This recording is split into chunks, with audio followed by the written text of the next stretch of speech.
Olá, o programa de hoje é muito especial, uma vez que vamos falar de liberdade, mas também porque é o último episódio desta temporada do Descomplicar a Juventude, mas sobre isso falamos um pouco mais à frente. Hoje e agora vamos falar de história e da história.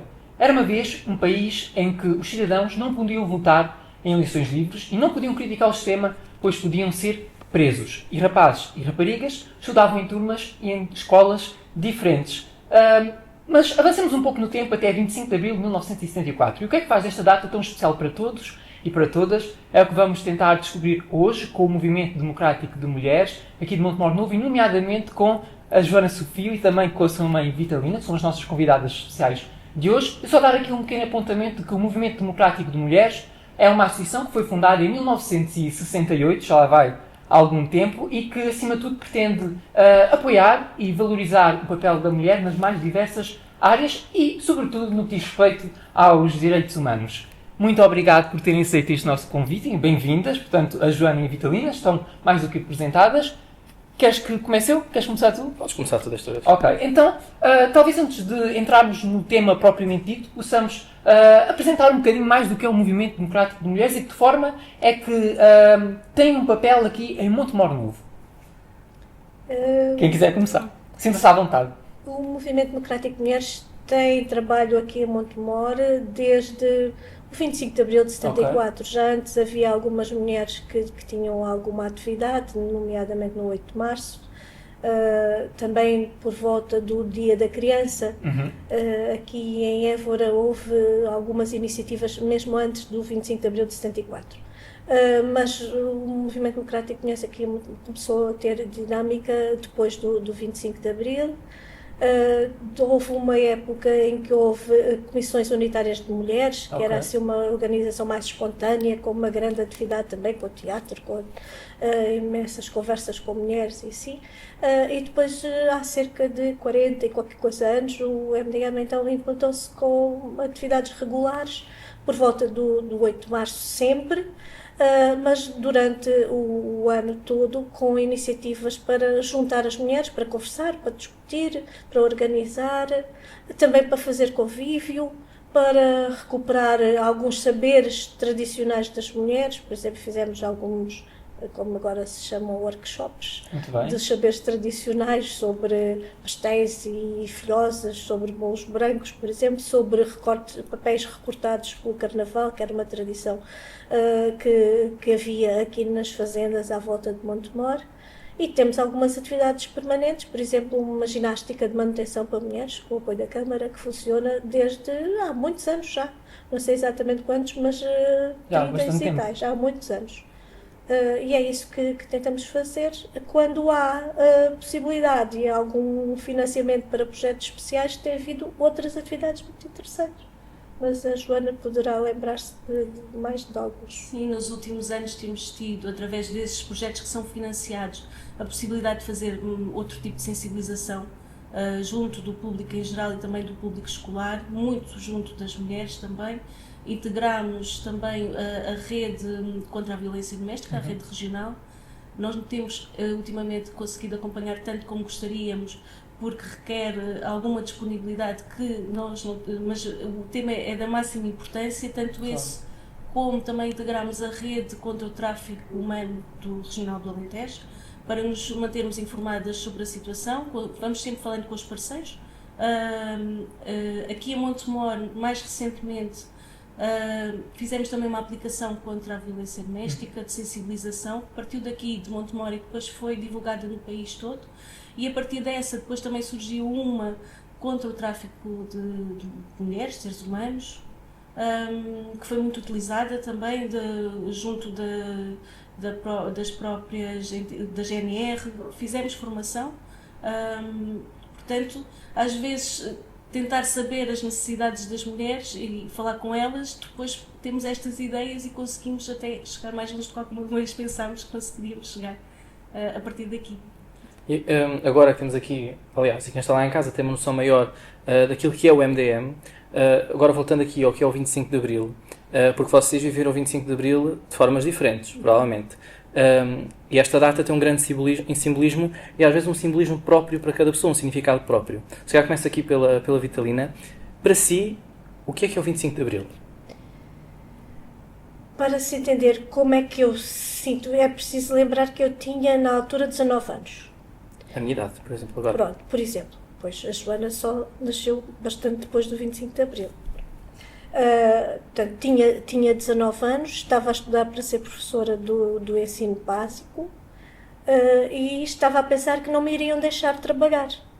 Eu terminei o curso em 74 e eu já tinha tido algumas atividades no movimento de oposição democrática.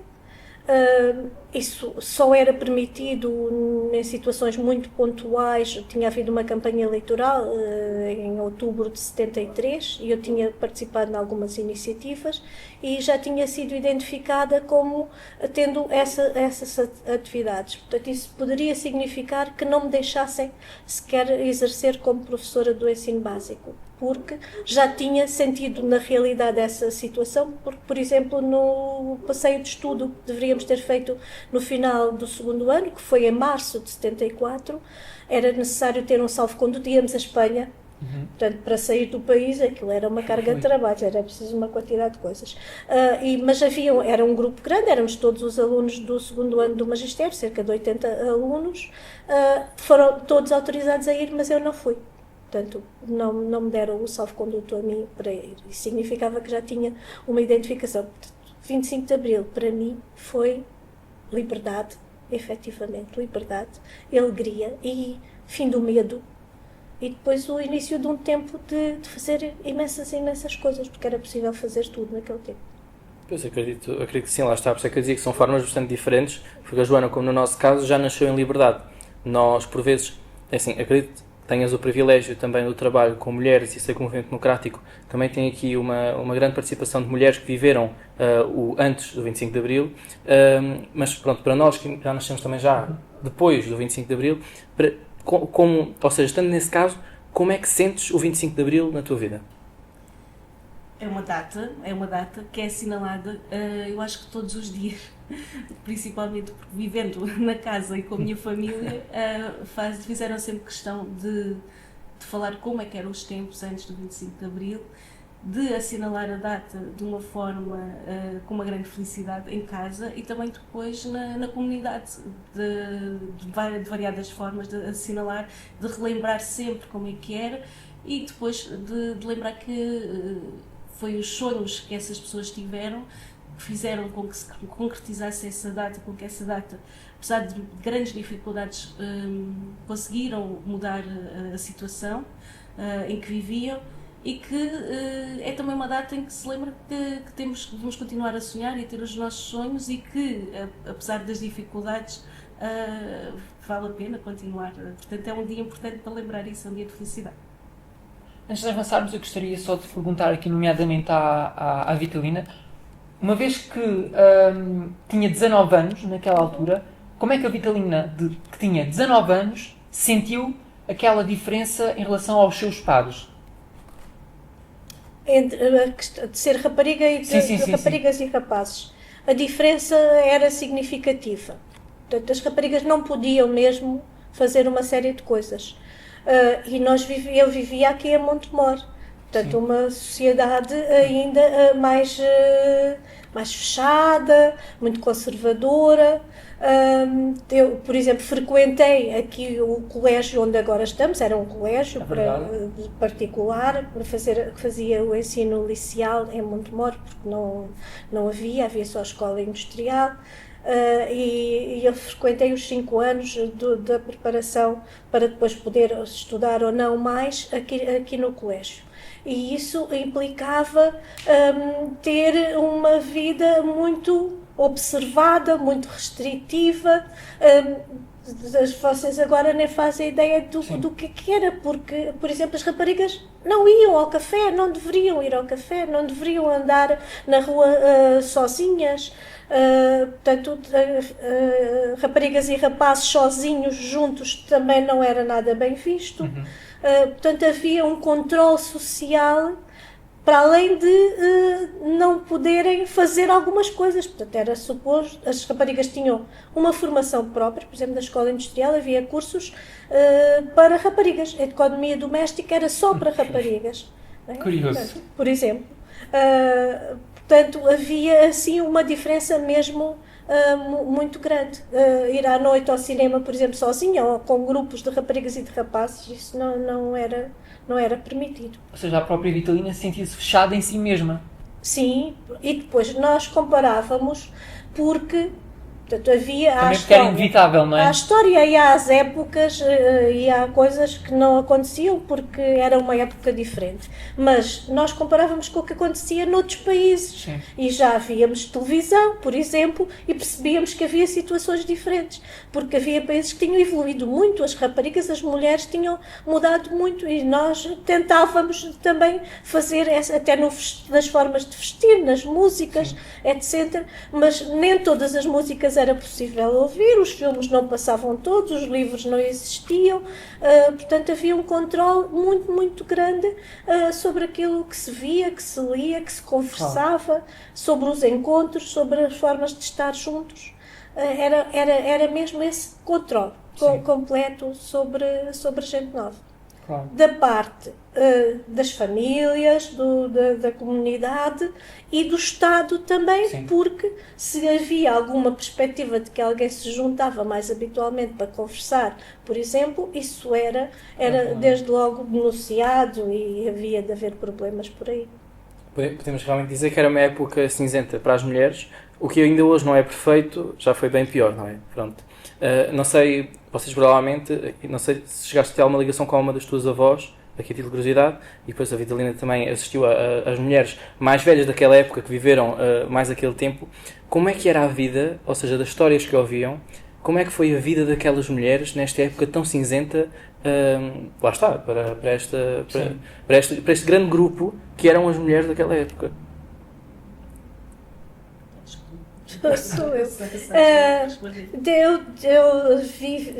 Eu tinha muitas tias, por exemplo, e as minhas avós, vivi mais com a minha avó paterna, muitos anos, e verifico por as histórias que elas contavam de vida, durante várias gerações, a vida dessas mulheres era igual. Não mudou nada. Eram as mesmas regras, as mesmas formas de estar, os horários do trabalho, as únicas festas anuais em que podiam ir. Portanto, a vida mudava muito pouco de geração para geração, que foi uma coisa que agora é completamente diferente, não é? Portanto, isso, as mulheres tinham que trabalhar, trabalhavam muito. Aqui a maior parte das mulheres, quando trabalhavam no campo quando havia trabalho, porque havia as da cidade, mas havia muito pouco trabalho também para as mulheres que viviam aqui na cidade.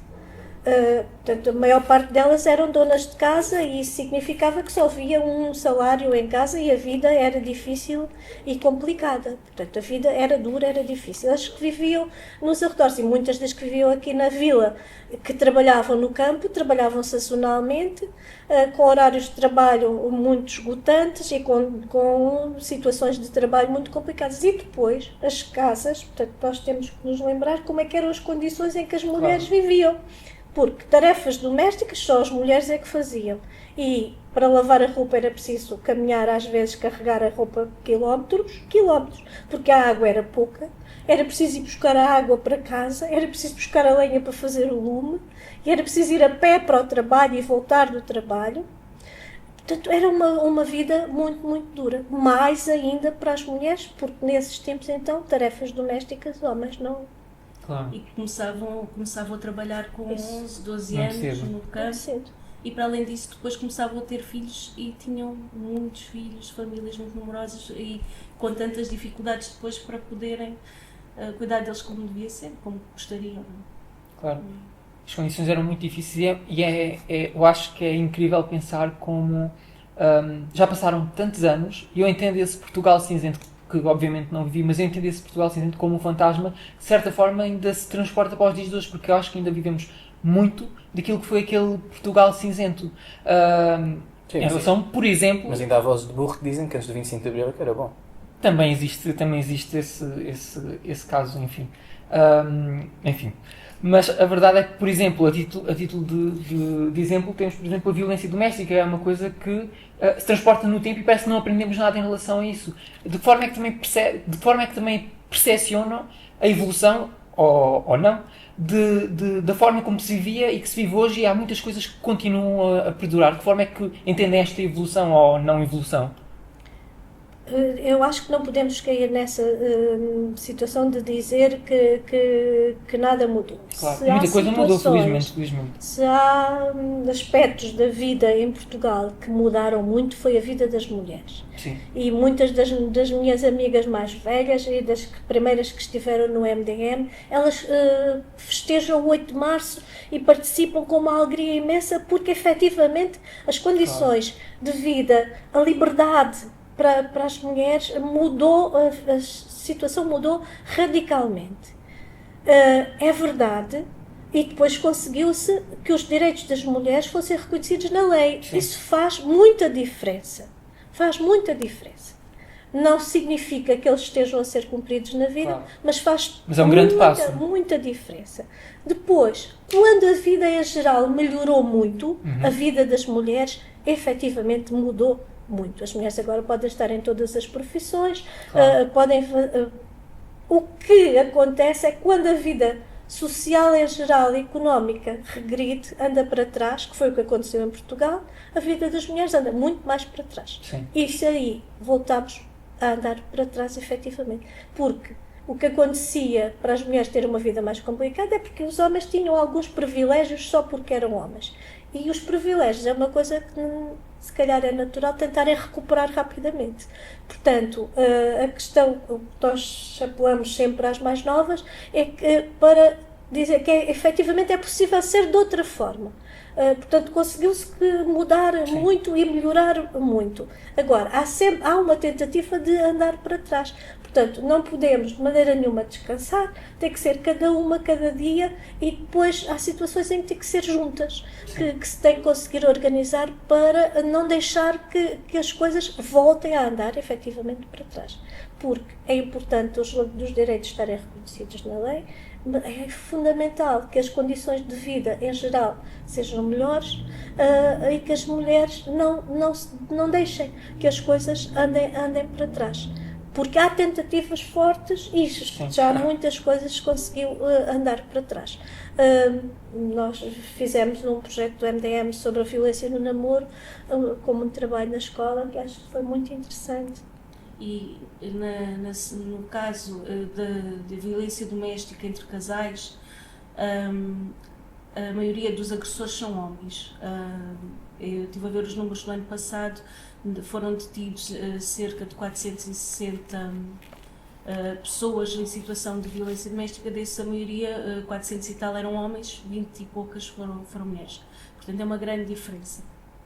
Depois, na violência do namoro, já se percebe que tanto são os agressores rapazes como raparigas. Portanto, também é uma coisa que nos preocupa, porque deveriam ser cada vez menos nos dois géneros e não equipararem-se os números, não é? Claro. Mas acaba por ser ainda uma situação muito das mulheres e das crianças também. Mudou muito a partir de 2007, quando se tornou um crime público.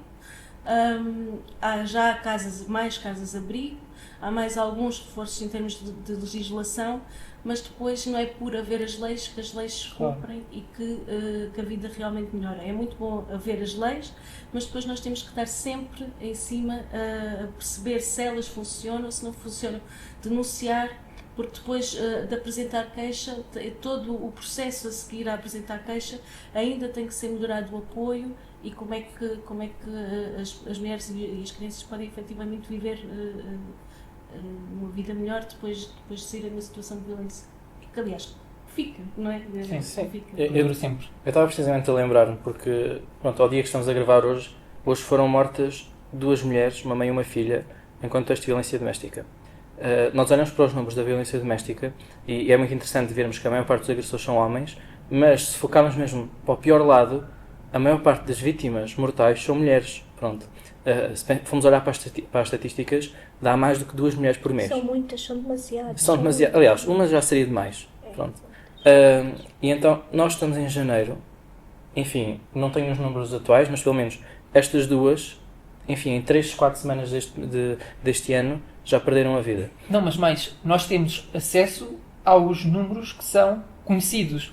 Existirão muitos outros números que nós não temos acesso e que nunca iremos ter acesso. Sim, eu estou a lembrar-me também do contexto, porque estávamos há pouco a falar da vida das mulheres antigamente.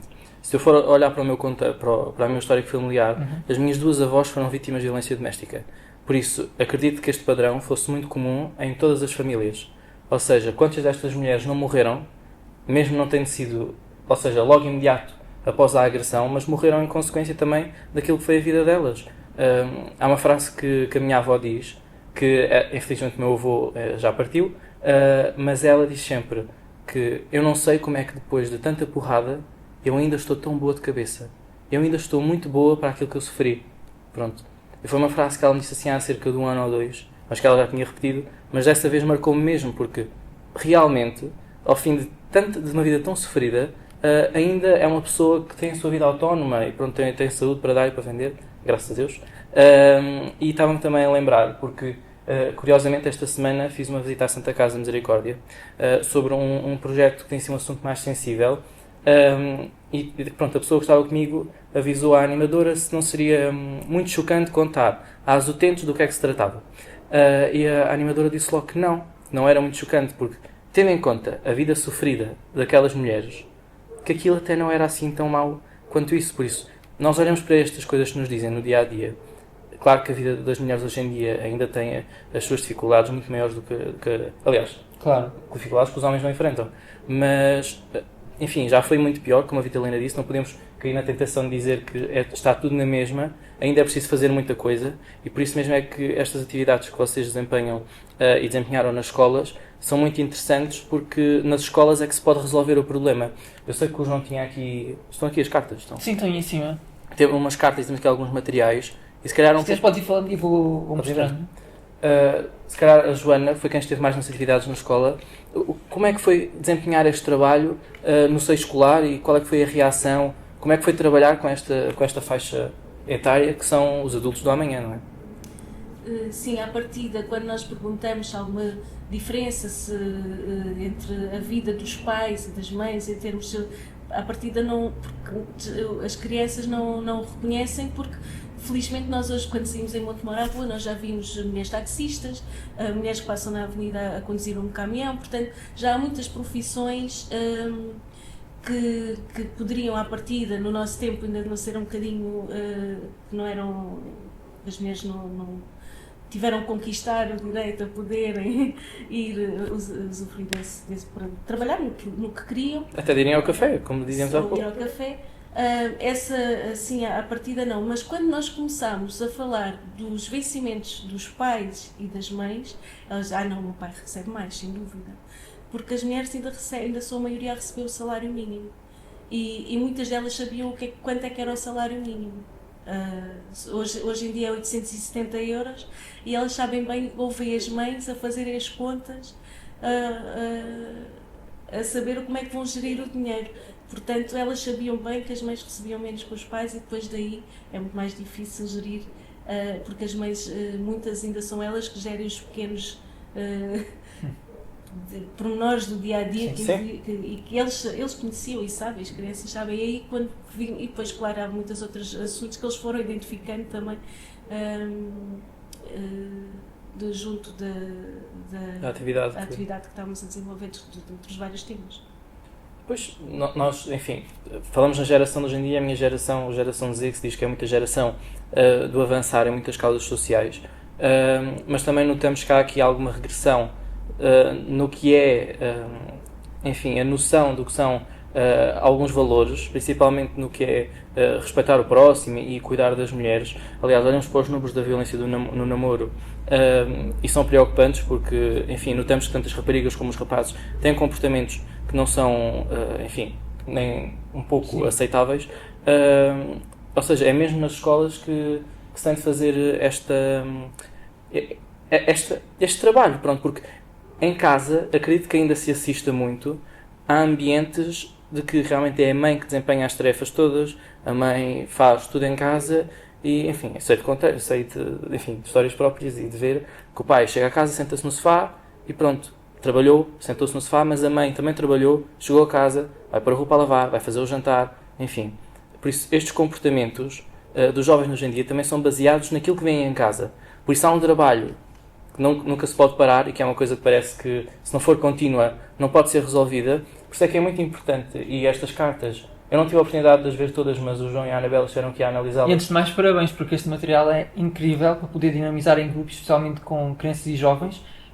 Por isso, muitos parabéns mesmo por terem conseguido trazer isto até junto de nós, e nós ficamos muito contentes também por nos terem oferecido estes materiais, que já falei com a Anabela e iremos disponibilizar aqui no Centro Juvenil para todas as crianças e jovens que queiram, enfim, conhecer estas dinâmicas, porque eu acho que são mesmo muito interessantes e muito importantes mesmo, para falar, nomeadamente com estas camadas mais jovens. Isto em relação ainda só à violência doméstica, ou neste caso mais concretamente em relação à violência no namoro.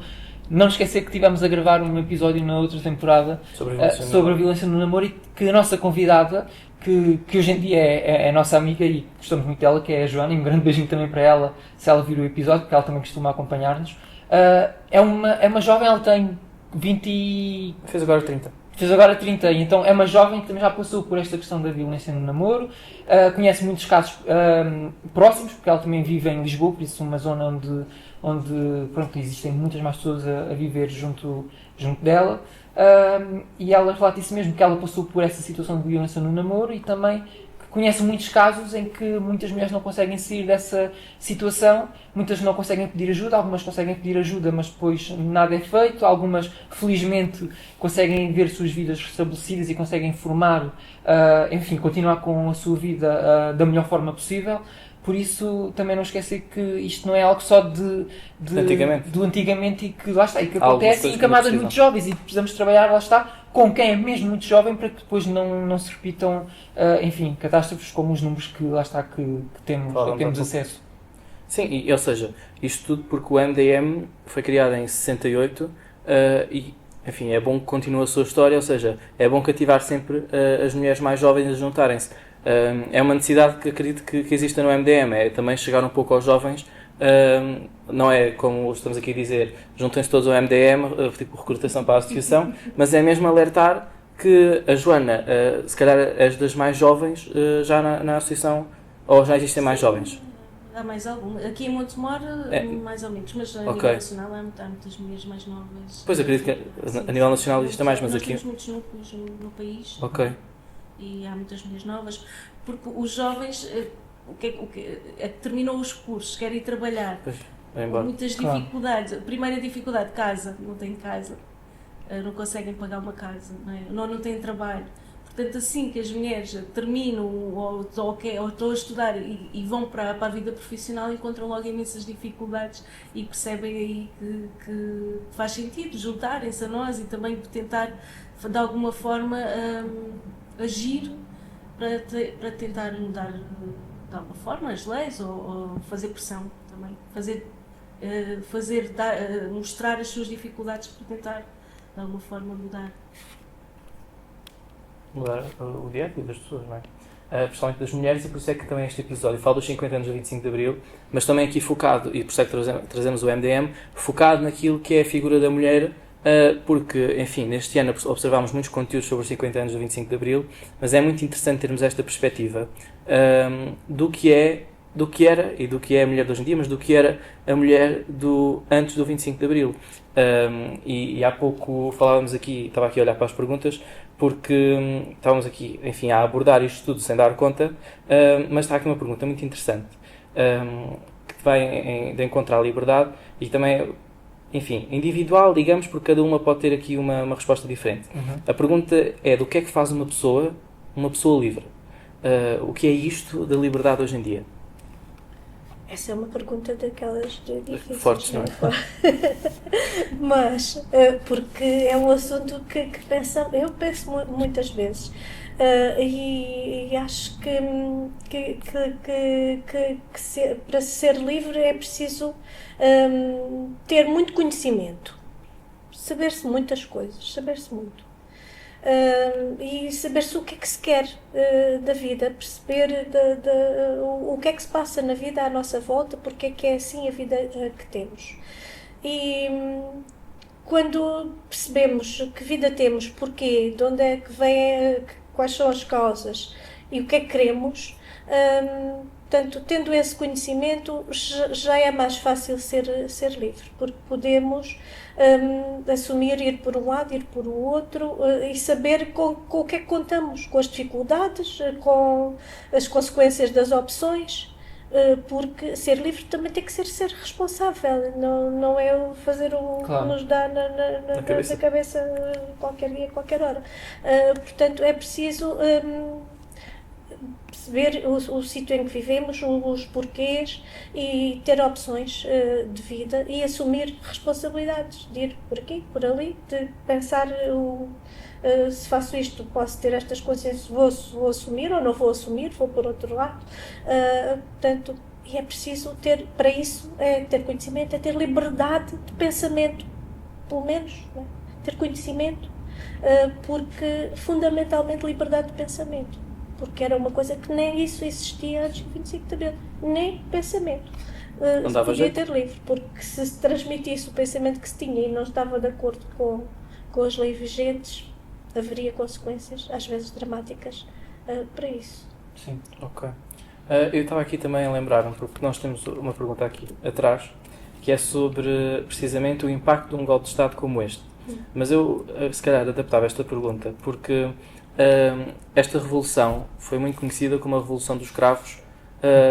Enfim, também quem tem este papel foi uma mulher que infelizmente faleceu recentemente e que foi, enfim, um símbolo de liberdade em todo o mundo. A Revolução dos Cravos é provavelmente das revoluções mais bonitas que aconteceu, porque é realmente conhecida assim internacionalmente. É também, aliás, o próprio logo do MDM também é uma papoila, eu sei, mas reflete ali para a flor, e está aqui tudo muito ligado. E, enfim, é muito interessante que estejamos a abordar também o papel da mulher, sendo uma mulher um dos símbolos desta revolução. Eu não sei se ela esteve cá em Montemor algumas vezes, mas não sei se alguma de vocês chegou a estar com ela. Chegou? Ela ia sempre connosco nas manifestações do Pois. MDM, se lá 8 de março, nós conhecemos. Eu vi uma foto dela a subir a encosta Nossa Senhora da Visitação, penso eu.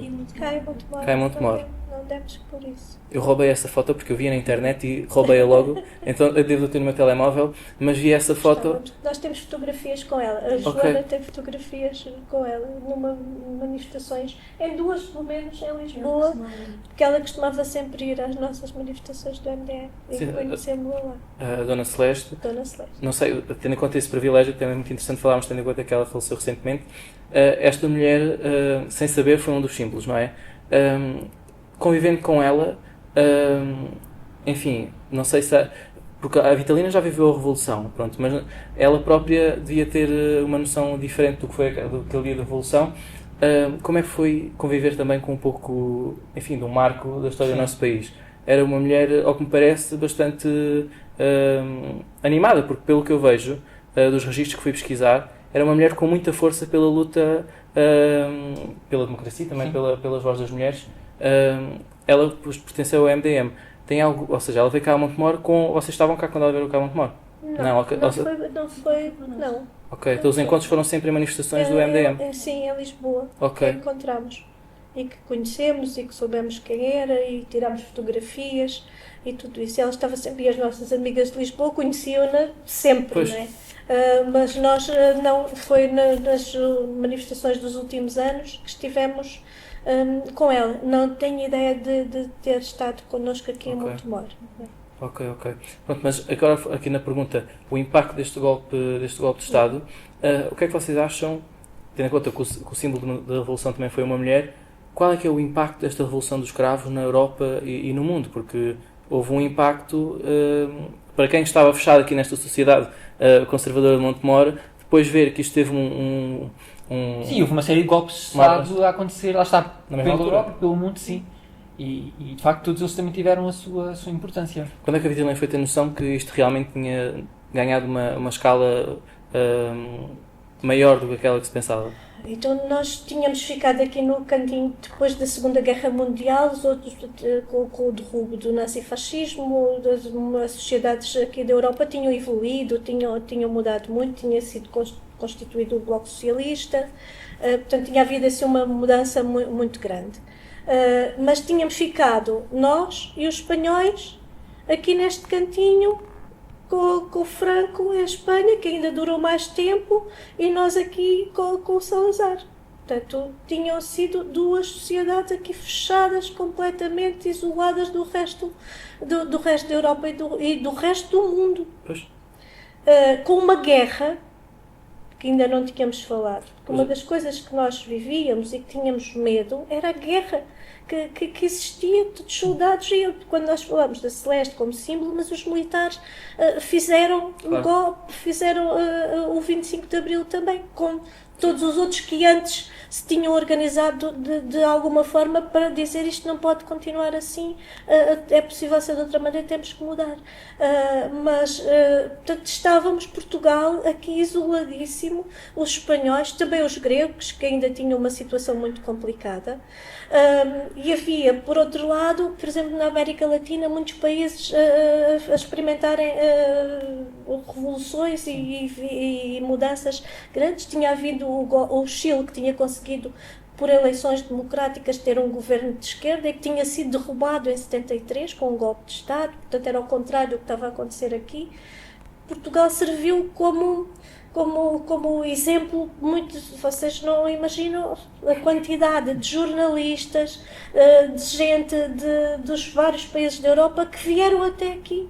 Na casa dos meus pais tiveram imensos, passavam, que iam depois ver as cooperativas e ver o que é que se estava a passar, ficavam lá a dormir, vinham de mochila às costas, para ver como é que era a revolução, com a esperança de que as coisas também pudessem evoluir noutros sítios. Portanto, fez efeito, deu ânimo às pessoas de esquerda que tinham vontade de que as coisas mudassem desta forma. Foi bom, mas por outro lado também chamou a atenção de outros que não queriam que isto evoluísse, portanto tivemos depois aqui também gente a contrariar rapidamente a nossa revolução também. Sim, e infelizmente temos o tempo a chegar ao fim do episódio, porque seria muito interessante falar desta perspectiva da guerra, porque as mulheres também sofreram bastante, viram os filhos, os maridos e os pais a ir embora sem saber se voltavam, e muitos não voltaram. E seria um episódio só sobre isso. Mas tenho a indicação que o nosso tempo está a acabar. Foi muito bom receber-vos para falar deste tema, porque nós gostamos sempre de trazer pessoas de Montemor e trazer-vos, aliás, duas caras que são conhecidas. A Joana agora também é mais conhecida por causa do roteiro, aliás, eu vejo mais a Joana no dia-a-dia, mas também me lembro sempre da Vitalina desde pequenino, principalmente também por causa da sua carreira na Câmara Municipal. Carreira não, da sua participação política. Carreira política é muito mau. Quem faz carreira política, mas pronto. Enfim. E estávamos a dizer que houve muita gente que isto chamou a atenção de muita gente que também não queria que a revolução fosse feita, e ainda hoje em dia há muita gente que não gosta que tivesse sido feita. E é por isso mesmo que o Descomplicar a Juventude é muito importante. Este programa, que conta com 3 temporadas, chega agora ao fim. Enfim, não sabemos se há uma 4ª temporada, com a dificuldade que foi gravar estes 6 episódios, porque nós queremos trazer convidados muito bons e nem sempre é possível, mas vá lá, conseguimos nos 6 episódios trazer os convidados que queríamos, e por isso mesmo terminamos com chave de ouro, porque foi mesmo uma viagem muito boa até então. Já foram mais de 50 convidados a passar no Descomplicar a Juventude, mais de 30 episódios, por isso poderás continuar a acompanhar-nos nas nossas redes sociais eternamente, porque nós continuaremos nas nossas pessoais, nos outros projetos, mas o Descomplicar a Juventude continua para sempre na eternidade, no YouTube, Spotify e Facebook do município de Montemor de Novo. Agradecemos a confiança no nosso trabalho que o Centro Juvenil teve sempre, a Anabela, que está atrás da câmara, o Pedro Malta, que participou nesta temporada, toda a gente que passou pelo Descomplicar a Juventude. Foi mesmo, aliás, e é um caminho muito bonito, porque... Um caminho bonito e livre. Livre acima de tudo. Este programa foi sempre muito livre, e tudo o que aqui se passou foi quase sempre responsabilidade nossa. Aliás, os temas e convidados sempre escolhidos de forma totalmente livre. E pronto, quem nos dera que o conteúdo da internet fosse tudo assim. Enfim, por isso não vos digo que daqui a 15 dias há novo Descomplicar a Juventude, porque é mentira. Por isso podem voltar sempre a ver os episódios que já temos gravados. E como dizem... Mas vão estar atentos. Sim, como nos dizem também no circo, nós estamos no circo, não é um adeus, é um até sempre. Obrigado.